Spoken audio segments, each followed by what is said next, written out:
இறைமகன் இயேசு கிறிஸ்துவில் மிகவும் பிரியமான சகோதர சகோதரிகளே, நண்பர்களே, பெற்றோரை, பெரியோரை, குழந்தைகளே, இன்றைய நாளுக்காக கடவுளுக்கு நன்றி சொல்லுவோம். அன்பு தெய்வமே, அதிகாலை வேளையிலே உம்முடைய அருள் கரத்தால் தாங்குவதற்காக நன்றி. மீண்டும் ஒரு வாழ்வை தந்து எங்களை ஆசீர்வதிப்பதற்காக நன்றி. உம்மை போற்றுகின்றோம், உம்மை புகழ்கின்றோம், உமக்கு நன்றி கூறுகின்றோம். எங்களோடு இருந்து எங்களை வழிநடத்தி எங்களுடைய துன்பத்தீரங்களில் எங்களோடு இருந்து எங்களை பராமரிக்கின்ற தெய்வமே, எங்களை ஆசீர்வதி, எங்களுடைய குடும்பத்தை ஆசீர்வதி, எங்களுடைய பிள்ளைகளை ஆசீர்வதியும். உங்களுடைய அருள்கரம் இந்த நாளிலே எங்களை தாங்கட்டும். அன்பு மிக்கவர்களே, இன்றைய நாளிலே நாம் தியானிப்பதற்காக எடுத்துக்கொண்ட இறை வார்த்தை லூக்கா எழுதிய நற்செய்தி 22ஆம் அதிகாரம் 14வது இறை வார்த்தை. நேரம் ஆனதும் இயேசு திருத்துதரோடு பந்தியமர்ந்தார். இந்த சின்ன இறை வார்த்தை தான். நேரம் ஆனதும்.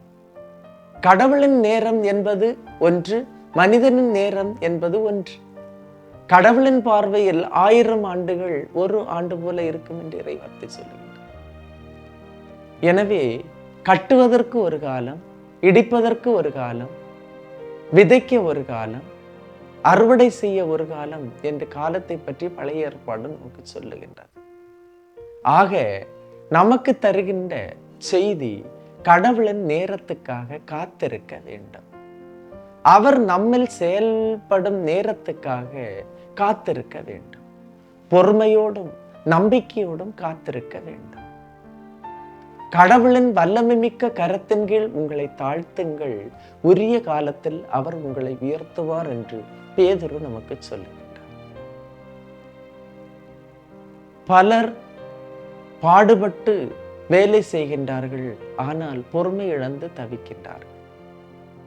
யார் யாரெல்லாம் கடவுளுக்காக காத்திருக்கின்றார்களோ அவர்கள் கண்டடைந்திருக்கின்றார்கள், கடவுளை கண்டடைந்திருக்கின்றார்கள். இன்னும் சொல்ல போனால் ஒரு சில நோய்கள் கூட கடவுளின் நேரத்தில் தான் அது குணமடையும். நாம் எவ்வளவுதான் ஜெபிச்சாலும், எவ்வளவுதான் முழந்தால் படிட்டு அழுதாலும் கடவுளின் நேரத்தில் அது குணமாகும்.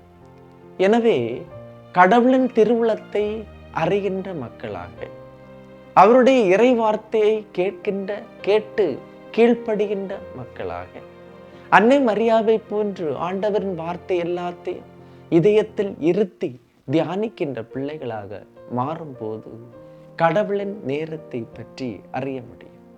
அதனால்தான் 3 ஆண்டுகள் பொது பணியில் கடவுள் ஆண்டவர் இயேசுநாதர் இருந்தாலும் இறுதியில் தான் நேரமானதும் இயேசு திருத்துதரோடு பந்தியில் அமர்ந்தார். அவருக்கென்று அந்த நேரம் வந்த நேரத்தில் தான் திருத்துதரோடு பந்தி அமர்ந்தார். எனவே கடவுளின் திருவுளத்துக்காக இன்று நாம் காத்திருப்போம். பொறுமையோடும் சகிப்புத்தன்மையோடும் தளராத நம்பிக்கையோடும் நாம் என்ன செய்வோம் என்றால் காத்திருப்போம். ஆண்டவர் கண்டிப்பாக உரிய காலத்தில் நம்மை உயர்த்துவார். எந்த நோக்கத்துக்காக நாம் ஜெபிக்கின்றோமோ அந்த நோக்கம் நிறைவேறாமல் அது திரும்ப வராது. இன்று கிடைக்கவில்லை என்றால் கண்டிப்பாக நாளை கிடைக்கும்.